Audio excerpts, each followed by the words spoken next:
Buenas tardes, amigos. Gracias por estar con nosotros en esta sobremesa. Hoy vamos a seguir hablando del sector privado, pero antes les vamos a contar de que la marcha que hubo en la mañana de hoy en la ciudad de San Salvador de Jujuy fue realmente muy, pero muy importante. Promediando el mediodía, el ministro de Gobierno, Álvarez García, recibió a algunos referentes, entendiendo de que el gobierno se comprometió a acelerar los trámites o colaborar con acelerar los trámites a fin de que estos dos dirigentes sociales, Chorolque y el dirigente del Polo Obrero, Copelo, puedan recuperar la libertad. A las 6 de la tarde hay una reunión en la Fiscalía, donde van a ir estos referentes gremiales a hablar con el fiscal. En teoría, hoy tendrían que estar recuperando la libertad, pero vamos a ser prudentes y vamos a esperar a ver qué se resuelve. Pero ayer comentábamos algo, ¿no?, sobre los tributos y cuánto se paga de impuestos. Y esto tiene que ver con un clima absolutamente hostil que hay a la actividad privada. Esto es tanto a nivel nacional como a nivel provincial. Hay una estación de servicio en la zona de Los Pericos que a la vez hace de lugar de encuentro de algunos pequeños productores, tanto tabacaleros como cañeros. ¿Por qué? Porque es un lugar común, ahí cargan combustible, está cerca de algunos lugares donde van a comprar repuestos o bien elementos para el campo. Y se habían juntado un grupo de productores ayer. Y esta gente saltó a la mesa un tema donde dos de ellos se habían asociado y habían resuelto mudar el domicilio fiscal a la ciudad de General Güemes. Cuando ellos empezaron a explicar los motivos, hablaban de que no hay un plan productivo en la provincia y la hostilidad al sector privado cada vez más grande. Y ellos hacían mención, por ejemplo, a algunos productores ya de otra envergadura, también del norte argentino, que mudaron todo su capital y compraron tierras en Paraguay, entendiendo que Paraguay le brinda condiciones de competitividad mucho más aceptables y razonables que en la República Argentina. Estos productores hablaban que tienen años buenos, años regulares, años malos, que hay sequía. Dice, pero lamentablemente hay una sequía que nos persigue todos los años y esta sequía es la presión del Estado que no nos permite trabajar. Y como si esto fuera poco, también sobre esa misma mesa alguien sacó un dossier del Banco de la Nación Argentina, que es un informe mensual que hace el Banco Nación donde pone a disposición de todo el mundo las distintas líneas crediticias que hay. Este informe mensual estaba desgranado por provincias: San Juan, Mendoza, Córdoba, Santa Fe, La Pampa, provincia de Buenos Aires, Salta. Entonces alguien dijo, a ver, mostrame el capítulo Jujuy. Y resulta ser que el capítulo Jujuy no existía. ¿Esto con qué tiene que ver? Indudablemente con muy poca o escasa o nula capacidad de gestión por parte del ministerio que tiene que atender estos asuntos. Y uno de los productores en esa mesa decía, bueno, ¿qué tiene que ver la producción y el trabajo privado con el gobierno provincial? Absolutamente nada que ver, y en eso tiene razón. Pero esta hostilidad que hay hacia el sector privado, insisto, se da en todos los ámbitos, nacional, provincial y municipal también. Así que hoy vamos a hablar de esto porque nos va a acompañar comerciante, diría yo, no sé si ponerle el rótulo de empresario, que suena algo muy grande, el señor Daniel Toffoli. 30 segundos y estamos con él.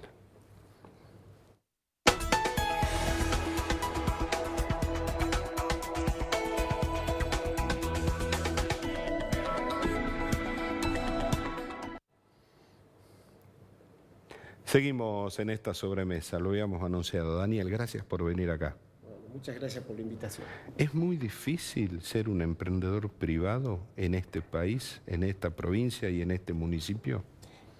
Es complicado porque hay una ausencia de incentivos, sobre todo para el que empieza a emprender algo, y después hay una suerte de carrera de obstáculos, tanto burocráticos como de costos, que hacen cuesta arriba toda inversión.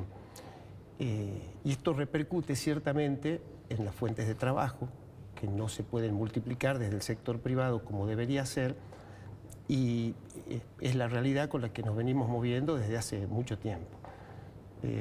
Esto se da en todos los rubros, ¿no? Yo entiendo que se da en todos los rubros, algunos están mucho más controlados que otros. En el rubro, concretamente en el tema que me manejo yo, que son los negocios vinculados con la actividad nocturna, hay alguna cuestión que además de la regla general impositiva, se suma. Por ejemplo, los derechos de autor y de intérprete, que en su momento pueden haber sido razonables en cuanto a las tasas y en cuanto al derecho en sí mismo, y que con el tiempo han ido quedando desactualizados a la luz de la situación que se vive económica, de deterioro permanente y ya, como vemos en este último tiempo, quizá con algún atisbo de recesión. Claro. Ahora, lo que se está viendo ahora es que en todos los rubros, aquellas personas que tienen la voluntad de emprender alguna actividad, le escapan a la formalidad. Y no estoy refiriéndome a un mantero en el Puente Lavalle. Una persona que tiene algún capital pequeño para comprar ropa y venderla, ¿qué opta? No opta por abrir un negocio, opta por abrir una cuenta en Instagram. Así es. O una cuenta en Facebook. Entonces, en su casa, acomoda más o menos la ropa y las clientas van con horario y día específico y compran. Y eso no está dentro de la formalidad. Tal cual. Nosotros hemos reclamado desde nuestro sector incentivos para la parte gastronómica en general. Digamos, una persona que tiene la ilusión de armar un negocio, sea un bar, una confitería, un pub, por ahí no digo un boliche bailable porque ya es otro volumen, se encuentra con una verdadera muralla de cuestionamientos y de cosas que tiene que pagar y de requisitos que tiene que cumplir. Cuando hay otras ciudades que tienen un plan de promoción en el que le dicen al comerciante, bueno, me traes 2 o 3 cosas que son las fundamentales, o sea, el contrato de locación o que el negocio que estás por ocupar lo estás ocupando legítimamente, que hay un plano de la propiedad que no se va a caer abajo y las inscripciones, los impuestos, y te doy X tiempo, no sé, 6 meses, 1 año, para que recuperes tu inversión y después nos juntamos de nuevo y empezamos a pagar los impuestos demás. Bueno, acá de entrada hay, no sé, 30, 40 requisitos para cumplir, que son un poco de la municipalidad, otro poco de la policía, otro poco del gobierno provincial. Se mezcla todo esto, agravado por la situación burocrática. Se cayó el sistema, por ejemplo, ayer no había impresora acá en la municipalidad, se rompió la impresora, entonces... Y no hay otra para que repongan. No había que mandarla a arreglar aparentemente, entonces los permisos que tienen que salir el día lunes en una semana corta, terminaron saliendo hoy a la mañana. No hay una impresora. Pero el emprendedor, el privado, tiene que volver al día siguiente. Tiene que estar muchas veces desde las 9 de la mañana hasta las 12, 12 y pico, y otras veces volver al día siguiente, o en nuestro caso hemos tenido que volver hoy a la mañana. Es decir, se complica demasiado. Hemos reclamado esto, hemos conversado. Nosotros tenemos otro gran problema, que es que tenemos prácticamente que habilitar nuestros negocios semanalmente. Yo tengo que sacar todos los permisos en forma semanal para poder habilitar... Pero si en el lugar es el mismo, usted no traslada el edificio a otro lado. Exactamente. La habilitación es anual, es la misma. El REBA, que es el permiso para vender alcohol, está otorgado. Las inscripciones están, pero yo tengo que pagar previamente permiso municipal, previamente ingresos brutos, previamente... ¿Y cómo ingreso policía. bruto si no sabe cuál va a ser el movimiento? No, porque es un pago anticipado.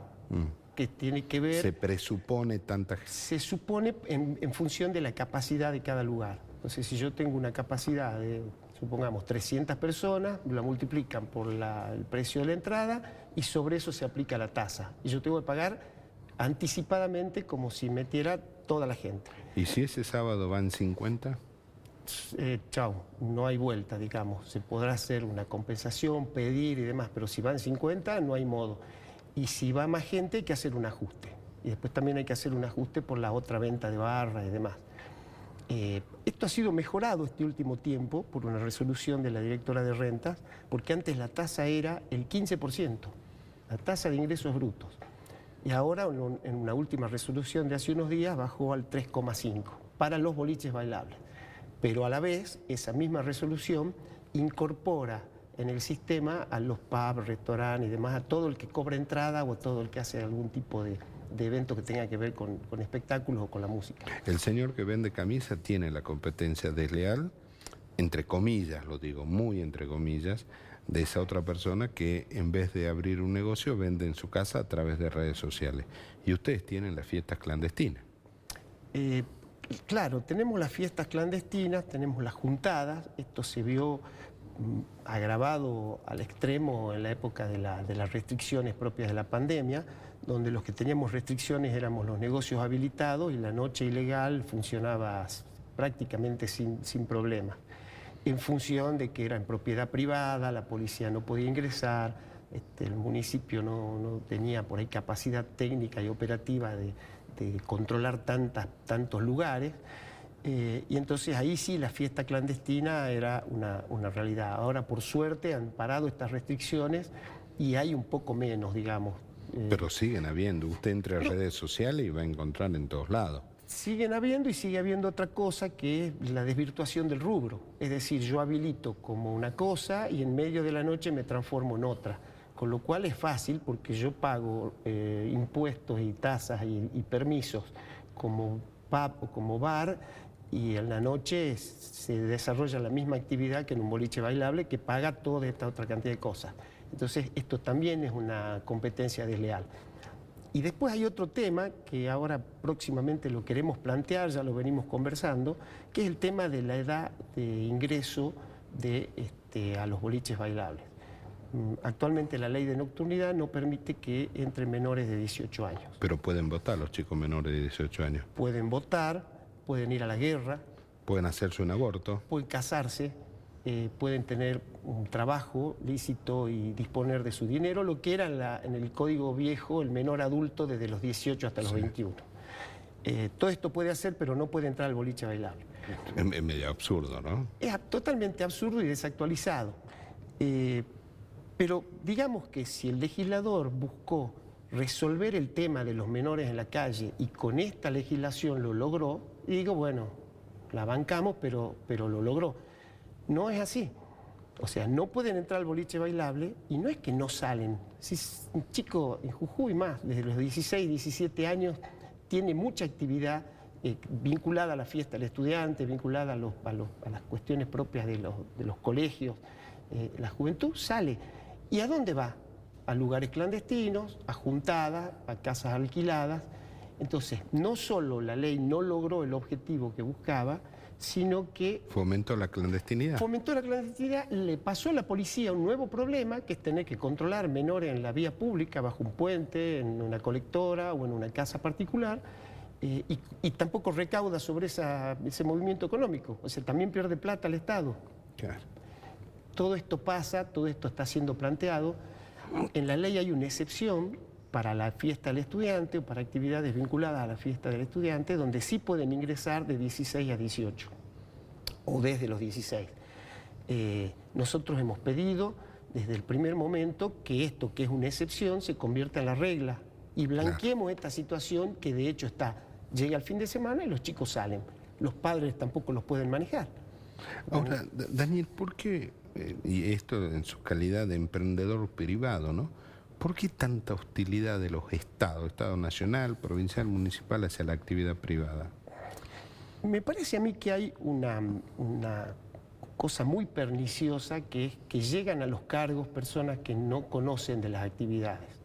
Entonces, ¿por qué llego yo al cargo X en la municipalidad o en el gobierno provincial? Y porque soy militante, porque participé en la campaña, porque le compré cigarrillo al dueño de la lapicera, no sé, por alguna de estas razones llego. Y me ponen a mí de director de algo. Hasta que aprendo cómo funciona esto, pasa un tiempo. Después se va acomodando con el tiempo la cosa. Nos ha pasado, digamos, con cuestiones propias del municipio y demás, se han ido acomodando en el tiempo, pero hay toda una primera etapa en la que los empresarios y los emprendedores se tienen que chocar con gente que tiene total desconocimiento de cada actividad. Y ante cada problema aumentan impuestos. Bueno, y ese es otro problema que tiene que ver ya con la parte legislativa. Digamos, lo único que se les ocurre es aumentar los impuestos. No hay otra y actualizarlos, digamos, como si aquí no hubiera pasado nada. Acá venimos de una situación durísima, de estar 1 año y medio cerrados nosotros, y bueno, ya estamos pagando todo como si acá no hubiera pasado nada, como si en unos cuantos meses hubiéramos recuperado ya el quebranto de tanto tiempo. ¿En qué repercute esto? En el empresario repercute, pero sobre todo en las fuentes de trabajo que quedan sin atención, porque alrededor de esta actividad se genera muchísima fuente de trabajo.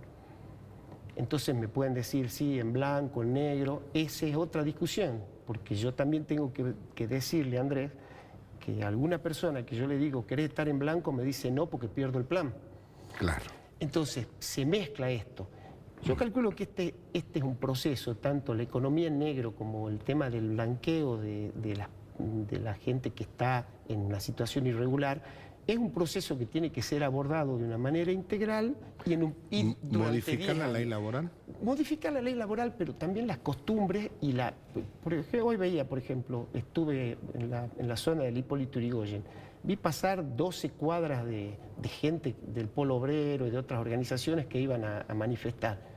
Veía pasar esa gente y te da una pena porque, Andrés, te das cuenta que no tiene futuro. Bueno. Esa gente no tiene futuro. Y no tiene futuro el que toca el bombo, no tiene futuro la madre que va empujando el carrito con el chiquito, y tampoco tiene futuro el chiquito que va adentro del andador. Pero le pasó a la Toyota, Daniel. La Toyota aquí necesitaba 300 personas para trabajar en una planta nueva, abrió las puertas, dijo vengan, y no consiguió personas que puedan comprender un manual básico de utilizar una máquina. Bueno, Eso pasó. Todo esto pasa todo el tiempo. Entonces, tampoco podemos decir, como dice por ahí algún político panelista permanente de algunos lugares, vamos a cortar con los planes sociales. Esto es imposible hoy. Hoy hay una realidad durísima donde toda esta gente no se la puede dejar sin esa cobertura, pero tampoco se puede seguir ahondando en la misma cosa que no va dando resultados. Tenemos un 50% de pero pobres. ¿sabe qué pasa? Que la gente que administra esto no tiene la más remota idea de lo que es pagar un salario. Y cuando fue la pandemia y usted estaba cerrado, esta gente iba todos los meses al cajero y estaba la de ellos, ¿eh? Bueno, esa es una gran verdad, y que es que la clase política, en rasgos generales, salvo honrosísimas excepciones, no da la talla para el manejo de los problemas. De hecho, estamos viendo que estamos medio a la deriva y que no se sabe qué hacer. Lo escuchaba al gobernador de la provincia de Buenos Aires diciendo, esto está mal, ¿eh? Parece un cronista, parece un movilero. Vaya novedad, ¿eh? Claro. Es muy perspicaz, la otra persona, Feletti, que tiene que controlar los precios, dice, esto se va a poner peor. Oh, bienvenido al mundo real, se va a poner peor. O sea, no están sabiendo cómo resolver los temas. Ahora, la gente que está en el sector privado, ¿usted se sienta con sus pares, con gente de otros rubros, a decir, bueno, muchachos, aportemos algunas ideas para que esto pueda mejorar? Nosotros, la vez que nos reunimos y somos recibidos, que en general somos recibidos muchas veces y demás, tratamos de llegar con soluciones y demás, pero aparentemente hay situaciones que son urgentes que siempre tapan estas cuestiones que son importantes. Esta cuestión que les decía hace rato, ¿cómo puede ser que nosotros, como confitería bailable, tengamos que habilitar todas las semanas nuestro negocio? A ver si una boutique o un supermercado además tiene que habilitar toda la semana, pagar antes y sacar papeles antes para ver si puede abrir esta semana. Esto, el único lugar que pasa es en las confiterías bailables. Cada vez que planteamos este tema, lo entienden, lo ven, les parece una locura, les parece irrazonable, algunos se van enterando que es así, pero después pasa el tiempo y hace años que venimos discutiendo de lo mismo. Y no se modifica, Y no ¿no? se modifica, seguimos en la misma cosa. Y son varios requisitos, digamos. Empezamos por la municipalidad, seguimos por renta, seguimos por la policía, seguimos hasta que logramos que un comisario nos haga una resolución que nos habilita el baile. Empezamos el lunes y terminamos con suerte el miércoles a la tarde, el jueves. Todas las semanas. Cada vez que abrimos. Si yo quiero abrir el viernes, necesito una resolución para el viernes y el sábado una resolución para el sábado, pagando por triplicado las mismas cosas que ya saben, porque es el mismo lugar, el mismo plano, el mismo empresario, el mismo DNI, todo lo mismo. Por triplicado tengo que sacar fotocopias cada vez que abrimos. Cuando esto lo planteamos, el mismo ministro se sorprende y dice, pero ¿cómo puede ser esto? Y sí, es así. Bueno, un taxista mandaba un mensaje el otro día que cada papel que él presenta en la municipalidad son 500 pesos. Presentar el papel son 500 pesos. Claro. Dice, hay veces que presento 2 papeles al mes porque doy de baja a un chofer, entra otro, tengo que notificarlo. 500, 500, 500. O sea, es una ingeniosa máquina de libar el Estado, pero no aporta nada. Ese es el otro tema, porque si uno dice, bueno, se paga tanto impuesto y se paga tanta tasa, pero que está en una ciudad que funciona todo bien, que las calles están bárbaros, que la seguridad está, que los colegios funcionan, y entonces, bueno, puede ser, digamos, que sea razonable, pero no es así. Me parece que tanto el Estado nacional, provincial y municipal y nosotros estamos atrapados en una situación de la que no podemos salir y que volvemos a la vieja historia, nos vamos a sentar todos en la mesa grande para discutir las líneas y los grandes problemas. Esto no ocurre nunca. Cada uno mira su ombligo, la llamada ahora casta política sigue mirándose y resolviendo sus propios problemas, y los empresarios somos sobrevivientes.